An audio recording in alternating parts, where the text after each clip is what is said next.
They say the first daughter is a blessing, but nobody tells you she's also the sacrifice.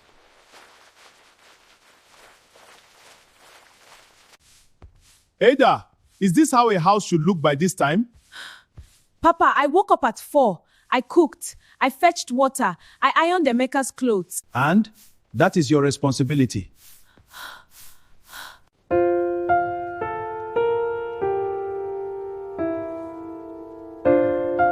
She is trying, Okoro. Trying is not enough. She is the first daughter. If she were a son, maybe I would understand. Ada, where is my tea? Your hands are working, I hope. Chika, respect your brother. A man does not enter the kitchen. A man that cannot boil water? Enough. Eat before food gets cold.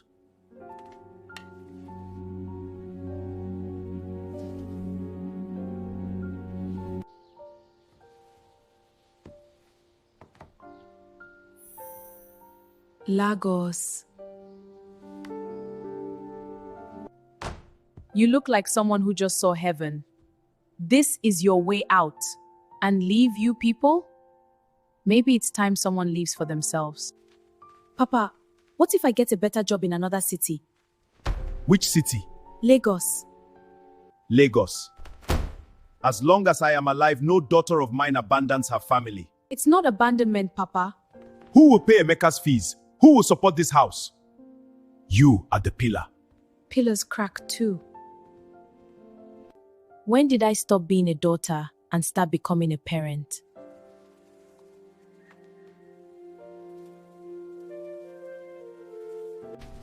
This is my son, the future of this family. Play well, Emeka. I got it! Not again.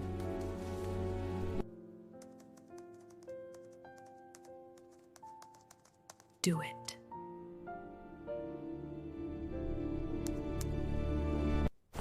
Congratulations. We are pleased to confirm your acceptance.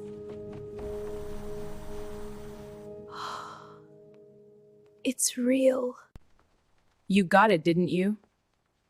So, when are you leaving this village life behind? Stop calling it village life. Then what is it? Sacrifice headquarters? I haven't told Papa. And you think hiding it will make it easier? If I leave, who pays Emeka's final semester fees?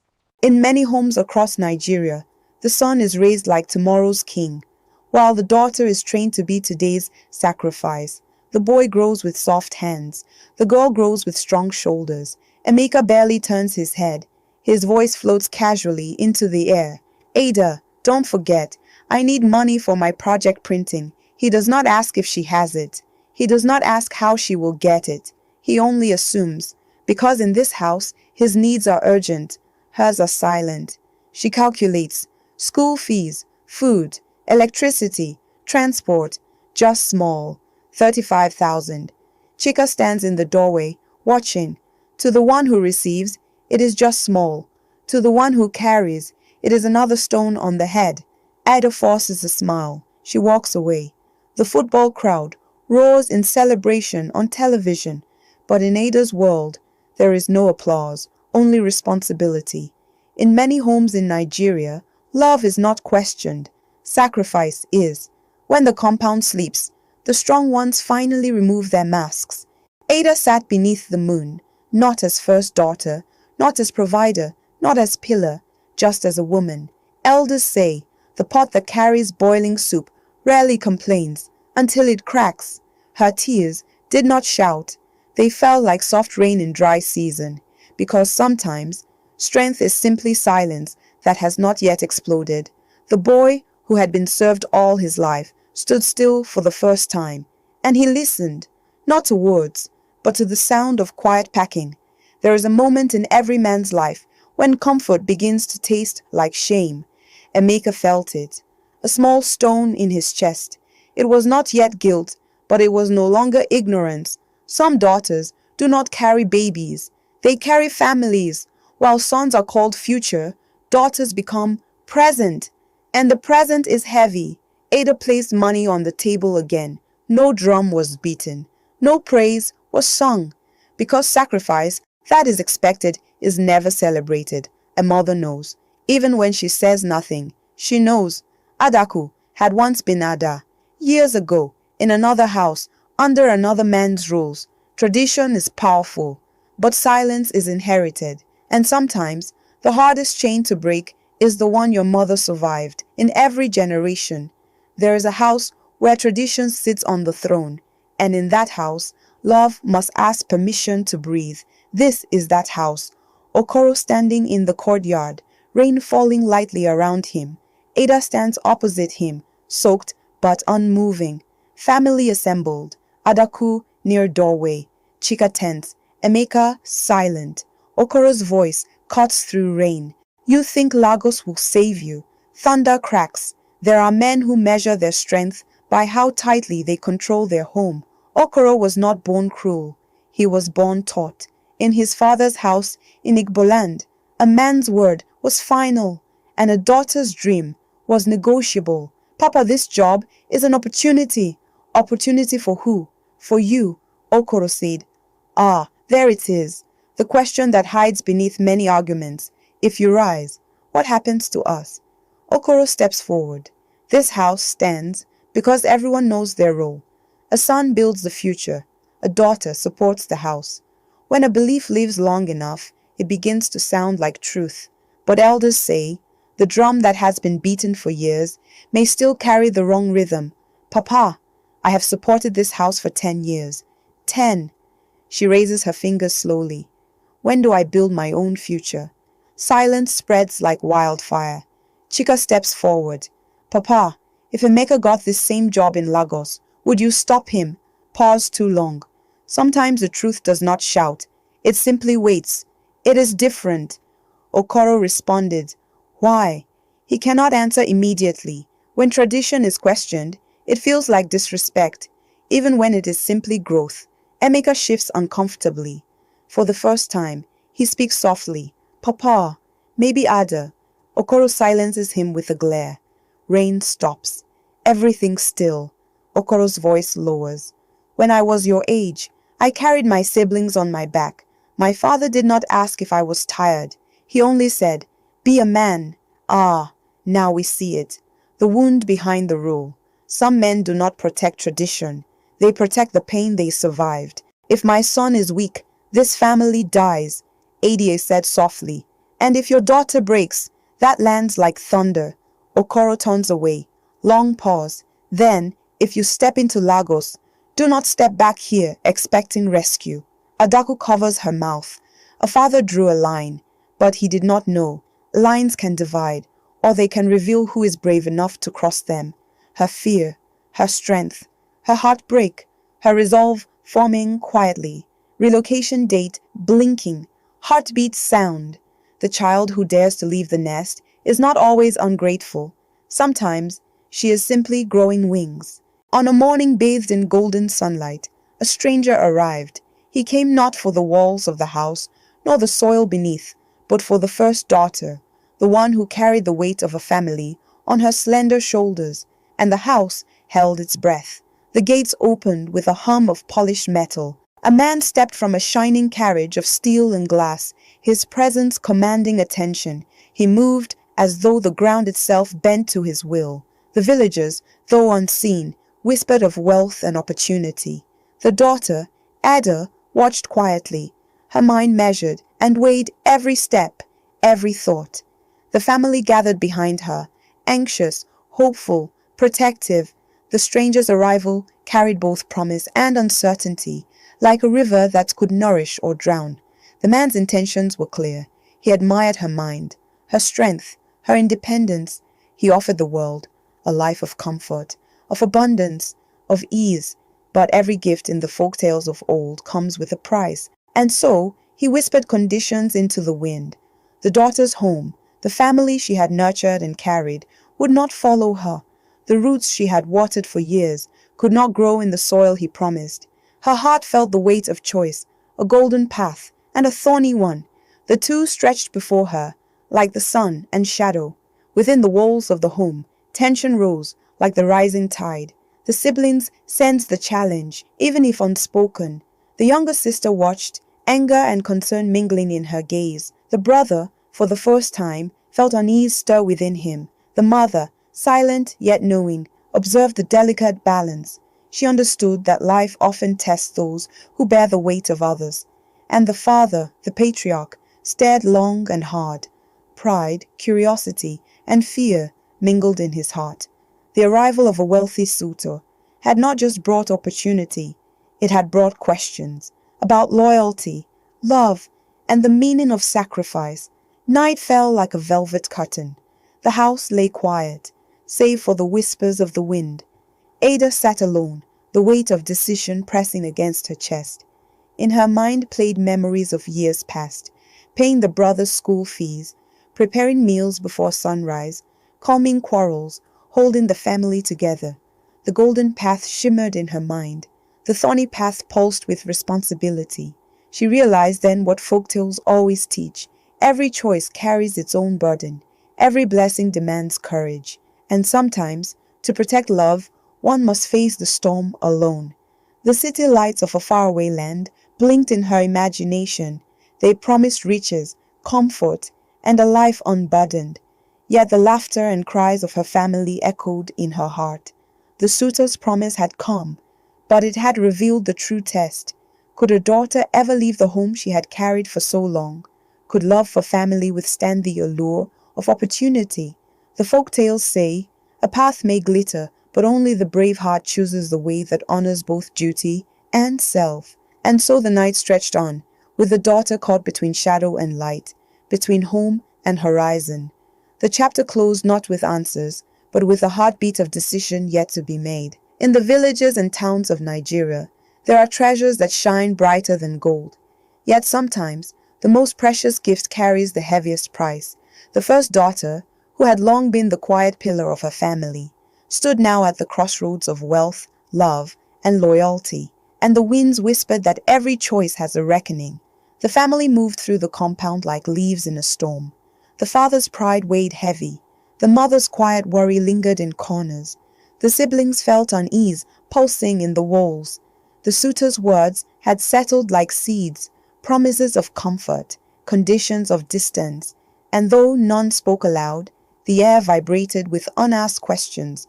Was opportunity worth leaving the house that had fed, clothed, and nurtured her? The daughter's mind moved like a river. She had given her strength to this family for so long. But now, the world beckoned with hands gilded in gold. By candlelight, she remembered the days that had forged her. The brothers' school fees she had quietly provided. The meals she cooked while the household slept. The younger sister's laughter she had preserved, even when her own heart ached with exhaustion. The first daughter carries burdens unseen by the world, and no one applauds her for it. She is both hero and servant, guardian and child. And yet, every hero in the old folk tales must eventually decide whether to stay in the shadow or step into the sun. Outside, the distant city lights shimmered in her imagination. A life of wealth and ease awaited, but it came at the cost of the family she loved. She could almost hear the voices of the ancestors. The path of ease is often lined with thorns of regret. And she understood that the suitor's promise was more than a proposal. It was a test of heart, of courage, of loyalty. The house fell silent. As night settled, the first daughter sat by the window, her mind heavy. In folk tales, silence is never empty. It carries the weight of decision. She thought of the father, whose pride had hardened like stone. She thought of the brother, untested until now. She thought of the sister, eager to see her rise, yet fearing loss. And she wondered, could one woman hold her family together and still live for herself? Outside, the wind whispered against the walls. The first daughter's hand hovered over her packed belongings, ready to choose, yet frozen by love and duty. The golden path shone, the thorny path called, and in every heart there is a moment when the price of being a woman is measured not in money, but in courage. The candle flickered, her eyes were steady. The choice was hers, and yet the night held its secret. Some of the strongest branches bear the heaviest fruits, but sometimes the tree bends until it almost breaks. Ada, the first daughter, had carried the house for years, and now the world demanded more than she had ever given. By early morning, she moved through the compound silently, carrying baskets of water, folding clothes, paying bills, each step a quiet testament to her endurance. She was both child and parent, both sister and caretaker, and every action she took whispered the story of sacrifice. The younger siblings went about their day, unaware of the storm brewing within her. Even the father, the patriarch, remained distant, his pride too rigid to soften. The suitor's offer lingered like sunlight at dawn, bright, warm, inviting, but it also carried a weight she could not ignore. If accepted, it demanded leaving everything she had built behind. Folktales teach that every gift comes with a shadow, and the brightest treasure can sometimes wound the heart more than a sword ever could. Ada sat alone, counting her options: family or freedom, duty or destiny, love or opportunity. The suitor arrived to test her resolve, and the family watched. And here, the heart learns a hard lesson. Those who offer riches sometimes measure a woman by her capacity to serve, not to leave. The golden promise, once shining, revealed its edge. It cut deep, leaving shame where hope had been. And the first daughter, unbowed, felt the sting of pride and duty collide. Night fell. The compound was quiet, except for the distant sound of crickets. She remembered the words of the elders. A woman who carries her family carries the weight of generations. Yet even the heaviest load must be carried with care. And she realized, in that stillness, that sacrifice is not weakness, it is courage. It is the quiet storm that moves mountains. By candlelight, Ada removed the token of the suitor's promise, a ring, once a symbol of hope, now a reminder of cost. And in that act, the first daughter spoke louder than words. Some paths, though golden, are not hers to walk. Some treasures demand more than the heart can give. The night swallowed her silence. The house waited. And the story of sacrifice was far from over. There is a kind of shame that walks loudly. It does not knock before entering a house. It does not ask permission before sitting in the center of the compound. And when pride is wounded, it often looks for someone softer to land on. This was the week shame came visiting. Morning sunlight stretches across the compound. But something has changed. Neighbors glance longer than usual. Voices lower when the family passes. Rumors travel faster than Harmattan wind. The suitor's withdrawal had spread through the streets of Enugu like wildfire. And in many communities, when a wealthy man leaves, it is the woman who is questioned. People rarely ask what was demanded of her. They only ask why she could not keep him. The father felt it first. The stares, the murmurs, the unspoken accusation that he could not secure his daughter's future. His pride trembled. And pride, when threatened, does not cry. It hardens. The compound feels smaller, the walls closer, the air heavier. The first daughter moves through the day quietly, cooking, cleaning, working, but the silence now carries sharp edges. When a woman refuses a golden cage, the world rarely calls her brave, it calls her foolish. And so, the father's frustration, born of wounded dignity, searched for release. In many homes, anger does not always belong to the present moment. It carries history. It carries fear. It carries the anxiety of a man who believes control is the same as protection. The courtyard becomes a stage.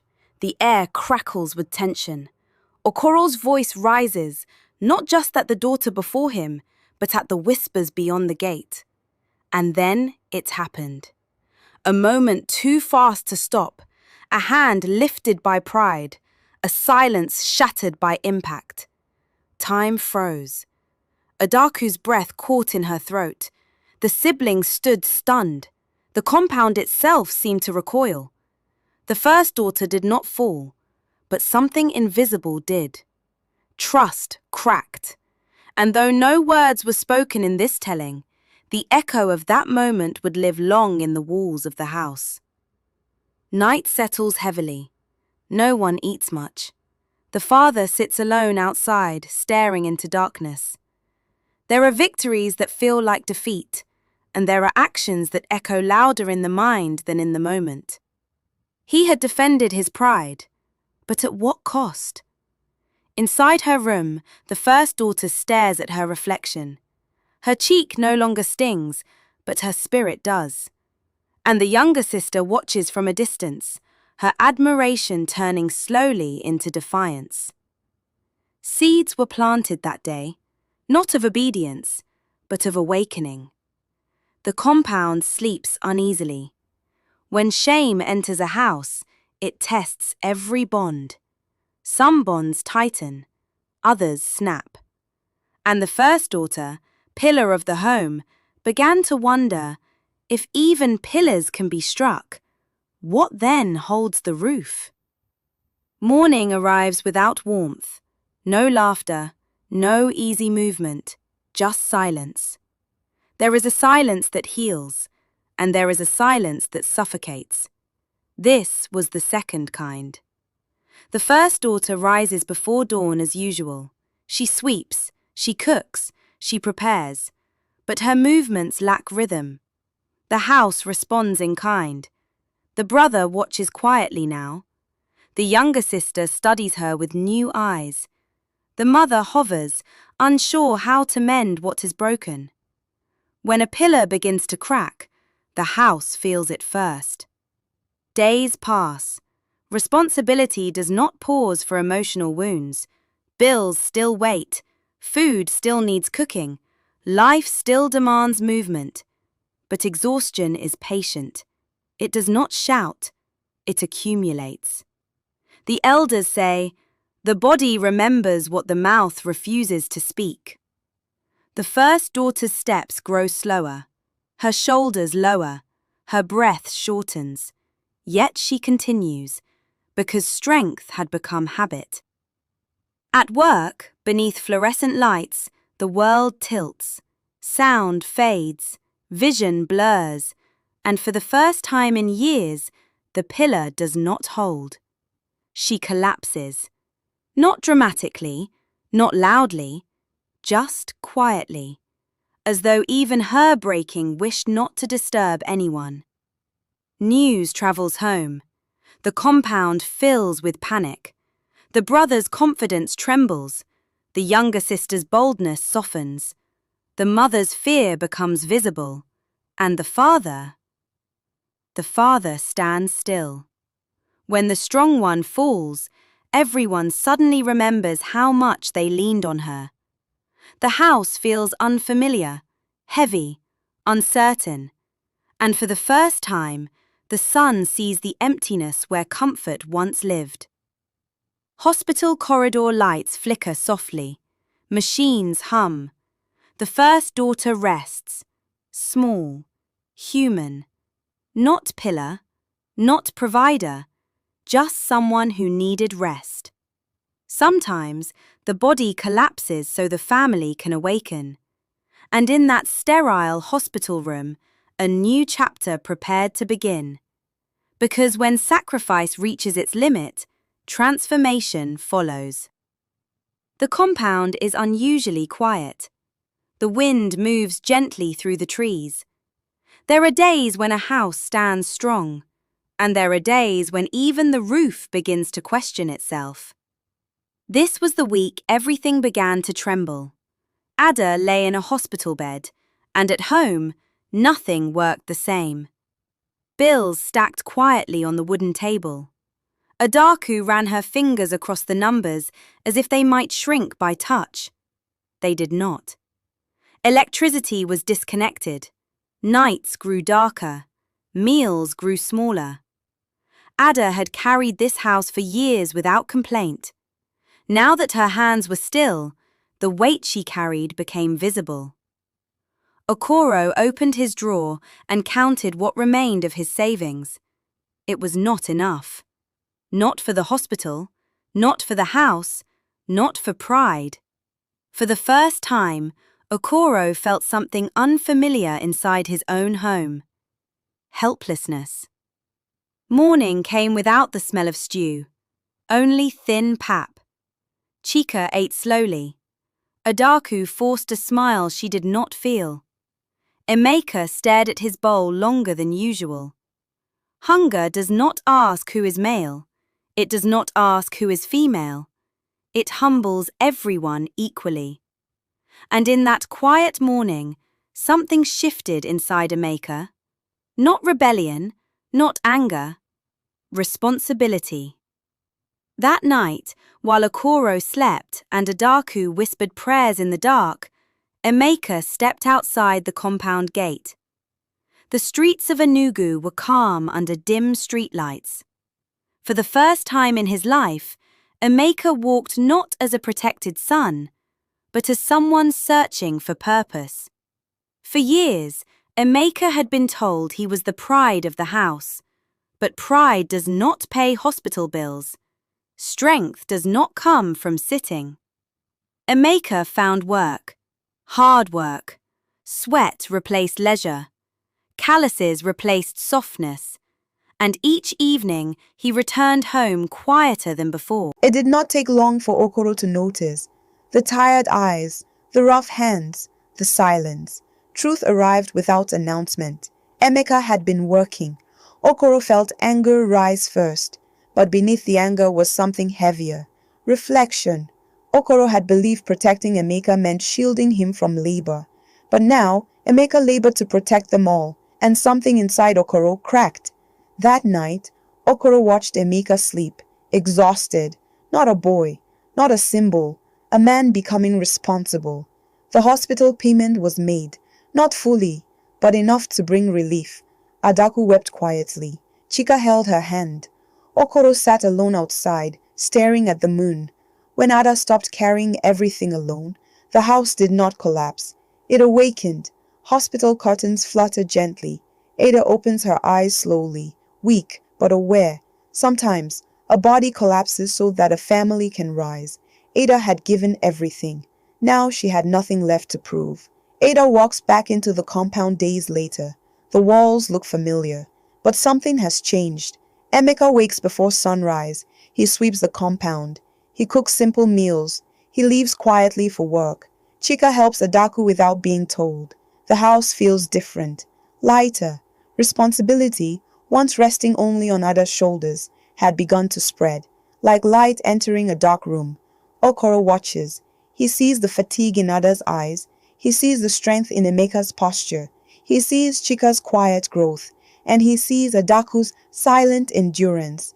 Tradition had shaped Okoro, but experience began reshaping him. A man can inherit beliefs, but wisdom is choosing which ones to release. One evening, under the orange sky, Okoro stood before his family. There were no raised voices, no commands, only humility, and though no words are spoken in this telling, for the first time, Okoro's posture carried apology instead of authority. Days turn into weeks. Chores are no longer assigned by gender. Emeka studies and works. Ada rests and rebuilds her dreams. Chika pursues her ambitions with confidence. Adaku smiles more freely, and Okoro listens more than he speaks. Strength is not in domination. Strength is in correction. And Okoro had chosen correction. Ada no longer stands alone as the pillar. She stands beside Emeka, Chika, and Adaku. Together, the family sits together at dusk. Simple food, shared laughter, peace. In many homes, the sun is called the pillar, but a house does not stand on one pillar.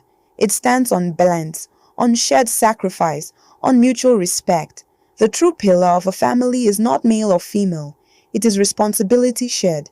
And in that compound in Nigeria, Okoro learned. Adaku endured. Ada healed. Chika grew. Emeka transformed. And family Wahala became a story not of division, but of unity.